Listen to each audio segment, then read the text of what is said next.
Congress high command लवकरच फुटलेल्या आमदारांवर कारवाई करणार। काँग्रेस नेते 7 जणांची कुंडली घेऊन हायकमांडला भेटणार।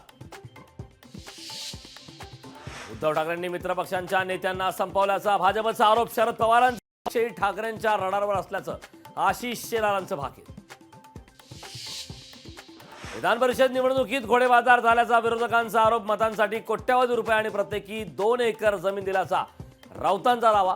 घोडेबाजारामुळे पराभव झाल्याचा शेकापच्या जयंत पाटील यांचा पुनरुच्चार। राष्ट्रवादी शरद पवार पक्षाच्या 12 आमदारांपैकी एक मत फुटल्याचा जयंत पाटलांचा दावा। काँग्रेसनेही असहकार केल्याचा शेकापचा आरोप। आव्हाडांनी मात्र जयंत पाटील यांचा दावा फेटाळला।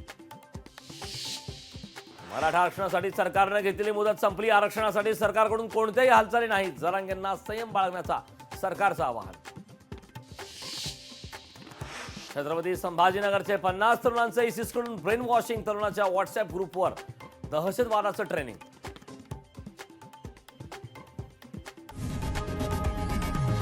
लोकशाही मराठी ऐका, पहा, जागरूक रहा।